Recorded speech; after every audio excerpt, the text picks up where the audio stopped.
कीजिएगा अपन बेटी, मेरे काम कीजिएगा। अब थोड़ी तो बोलो क्या ना, अब थोड़ी तो बोलो ना, ये थोड़ा तब तक दर्द नहीं देता, अल्लाह ने दे दिया। अपन बेटी, अपन बेटी, हमारे तो मैं तो वो कर रहा था, मैं भी चाहते जो तो मैं तो वो कर रहा था। अपन बेटी, लोगों ने समझ ना से, हमारे अफसर को कोई चीज बच्चों का, अपन हमारे बेटी, तो मैं तो वो कर रहा था, हमारे के सिबिल साgai साgai ना, अपन बेटी, अपन बेटी।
Hidup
jaga bari pos tu lewat kerja kamu tak terlalu usah. Antara babu tahanan satu cekul parmar.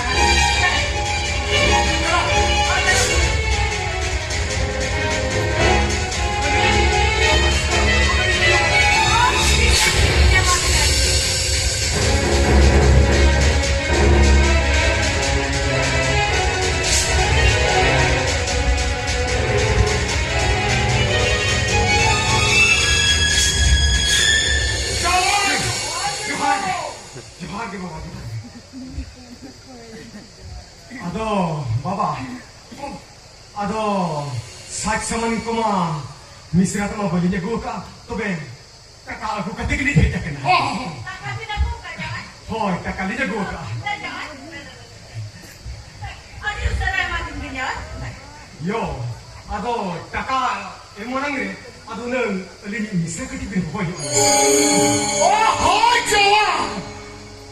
Tapi ni misra dah marah tu pun lapar tu lain cakap kan. Noina ni kau bicara ke tadi sagai hijau. Mati kisah.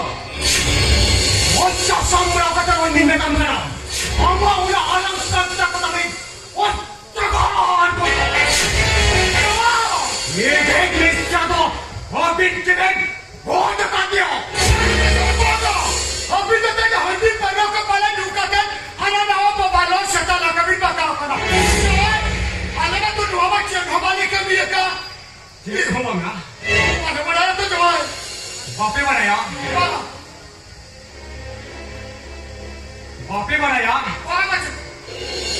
Oh, sekali ni kecil kalau. Bapak mana ya? Joy. Usia dah hendak mati kisah. Mana joy? Habis mana? Mana udah kena joy? Orang pepetik kamar deh.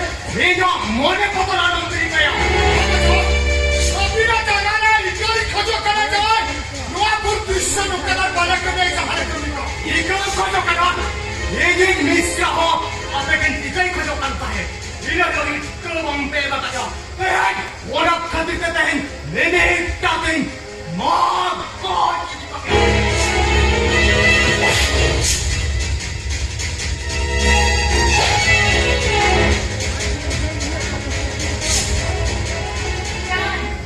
Ikan kan ikan jangan. Amdo maya to mangkro. Amdo mikam. Kogi nangke. Anda kita tahan.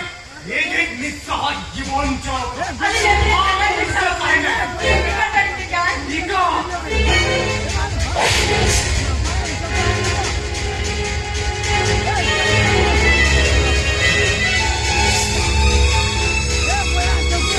Oke, orang cepat jawab. Aku bantu pahinnya. Pahin orang kurang golf kita kena. Hei kena. Ambo, pahin tu orang kita. Hei, air apa ini kau orang? Hei dia.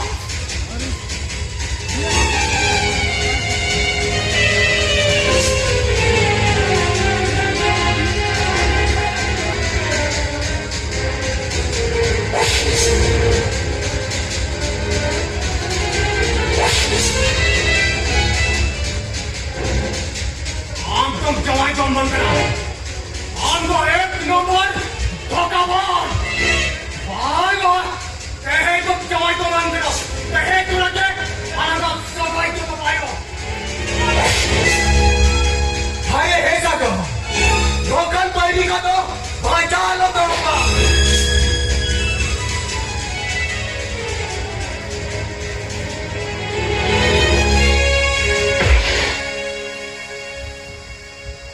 Sanggo. Bagi mana di boleh tahu? Tengok ko pulis ko kona ko sanggo. Tengok ko arrest ko.